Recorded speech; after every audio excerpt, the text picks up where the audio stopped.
Olá, seja muito bem-vindo a mais um vídeo do canal. Eu me chamo Camila Lira, eu sou advogada e nós atendemos em todo o estado de Pernambuco e no noroeste da Bahia, na região de Juazeiro. Mas se você não está em uma dessas regiões e quer um atendimento, você pode entrar em contato com o nosso escritório através do telefone da descrição desse vídeo. Entre em contato com a gente, marque um horário e você será atendido por mim, que irei tirar todas as suas dúvidas jurídicas sobre o assunto que você tem. Hoje a gente vai falar sobre as obrigações de inquilinos e locatários, locadores e locatários, inquilinos e proprietários. E aí, tô morando de aluguel. Quais são minhas obrigações? Quais são as obrigações do proprietário? O que diz a lei? Tem lei própria? Segue o Código Civil? Segue o Código de Consumidor? Bem, vamos lá. Primeira coisa super importante para falar. Quando a gente fala de locação de imóvel, a gente vai falar de lei de locação. É uma lei recente, uma lei de 91, ou seja, é uma lei bastante atualizada, tendo algumas alterações do ano de 2011, e ela está super em vigor, e ela está super atualizada, e ela é muito clara quanto às obrigações dos inquilinos e do proprietário. A obrigação do inquilino é pagar o aluguel, pagar a água, luz, tá? A gente geralmente, essas taxas individualizadas, condomínio, são obrigações dos locadores, tá? De quem está locando o imóvel. As obrigações do proprietário, em regra, são manter toda a estrutura e um imóvel apto para que aquela pessoa possa morar. Então, problemas estruturais são de obrigações do proprietário. Questão de estrutura, cano estourou, problema na questão elétrica, questão de rachadura, retelhamento, é questão do proprietário. Agora, atenção. A lei, ela fala de questão de manutenção, que a manutenção é obrigação do inquilino. E se gera aquela dúvida, o que é manutenção? Se o proprietário entrega a fechadura da porta, abrindo, o abre e fecha vai gerar um manuseio e aquela fechadura gera uma manutenção. Essa obrigação é do inquilino. Isso vale também para a limpeza das calhas.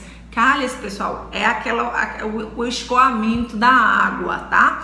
A água da chuva desce no telhado, vai pelas calhas e pelos aqueles canos. Aqueles canos e aquela calha, a obrigação de limpeza é de quem está no imóvel, quem está usufruindo do imóvel. O mesmo vale para a manutenção de portões eletrônicos. Então, fiquem bem atentos a essas situações. O proprietário tem que manter o imóvel apto para ser locado, ou seja, toda a questão estrutural, tudo que está dentro da parede é obrigação do proprietário consertar. Toda a questão de estrutura do imóvel é obrigação dele pagar. E a questão de manutenção, tudo aquilo que eu vou fazer, a manutenção, trocar uma lâmpada, uma torneira que quebrou, são questões do dia a dia, são obrigações do inquilino.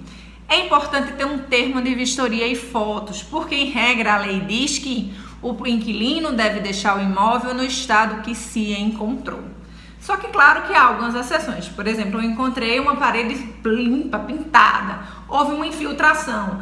Aquela infiltração vai fazer com que a parede fique manchada. Por mais que eu passe uma mão de tinta, na verdade eu passar uma mão de tinta e não resolver o problema da infiltração, vai me gerar um gasto desnecessário. Eu não vou conseguir resolver a situação.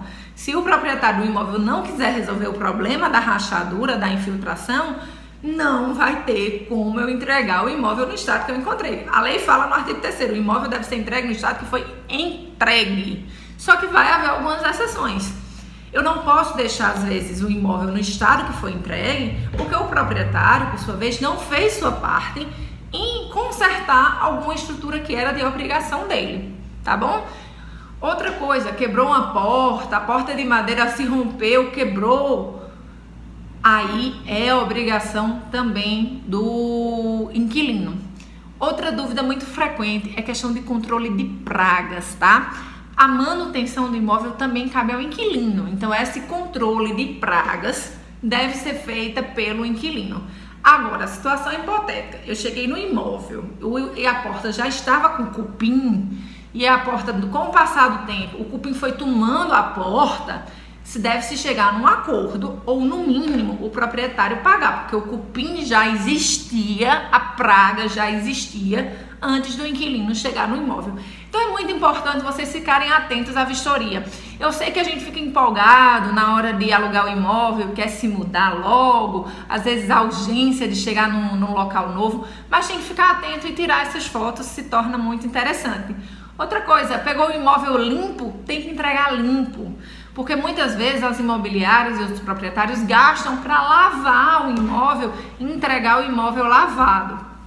Outra situação é que geralmente as contas de energia e de água ficam em nome do inquilino. Por quê? Porque caso troque de inquilino, o débito vai junto com o inquilino e não fica com o imóvel, tá bom? Várias imobiliárias, eu trabalho no ramo imobiliário há muitos anos, e essa é uma dúvida frequente, tá bom? Em relação a débito de terceiro. A CELP, que é aqui no estado de Pernambuco, e a COELBA no estado da Bahia, se você transferir a conta de energia, você leva o contrato de locação, transfere a energia para o seu nome, e quando você sai do imóvel, você vai lá e dá baixa. Você leva o número que tá lá, eles vão gerar a conta parcial para você e vão lá e corta a energia. E a energia não fica mais no seu nome, não fica mais vinculado, tá? E se você for proprietário e o inquilino deixou débito, você diz que ele saiu, traz um novo contrato de locação, o débito vai ficar no CPF do inquilino anterior e a sua conta vai ser religada no novo débito, porque na verdade a ANEEL, que é a Agência Nacional de Energia Elétrica, ela determina que pode haver essa transição, que o débito de energia elétrica é vinculado ao CPF e não ao imóvel.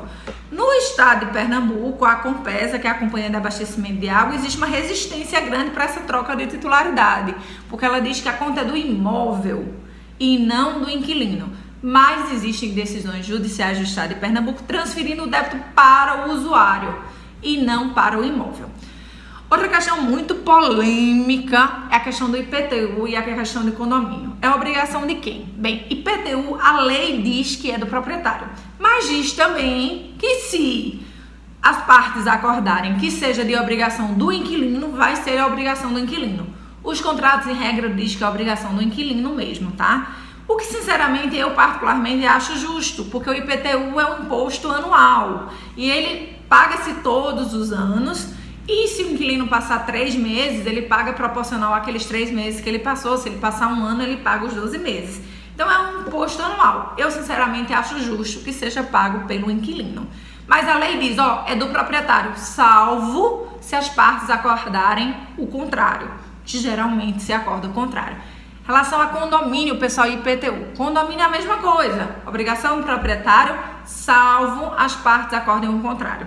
Tem uma questão bem interessante em relação à questão de IPTU e condomínio, que a gente aconselha aos proprietários a ficarem bastante atentos.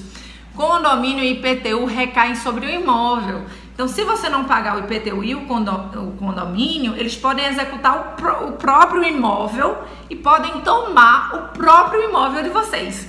Então, bastante atenção a esses dois débitos. Se você tem apartamento ou casa, tanto pode ser executada a casa pelo IPTU, quanto pelo condomínio. Então, condomínio, se você tem cliente que é com condomínio, fica sempre de olho se ele está pagando certinho, ou geralmente o pessoal inclui o condomínio do aluguel, porque a responsabilidade de pagar o condomínio fica para você. Em relação à obrigação de pagar o condomínio, fica para o proprietário, para o inquilino, exceto aquelas obras de questão estrutural. Uma coisa, eu vou pintar, aí é a obrigação do inquilino pagar a taxa de pintura, manutenção de pintura. Agora, se vai colocar pastilha, se vai fazer alguma modificação na fachada, aí essa parte do condomínio tem que ser pago pelo proprietário.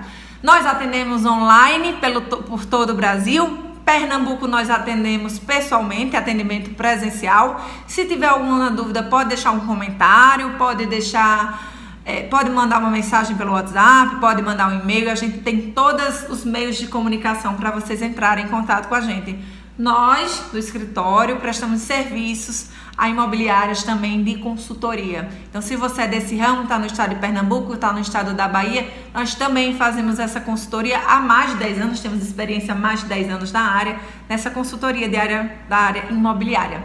Então, até a próxima. O tema do próximo vídeo também vai ser sobre imóveis.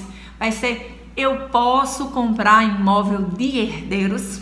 Fica a dúvida, é uma dúvida muito frequente no escritório e a gente vai tirar para você. Até a próxima!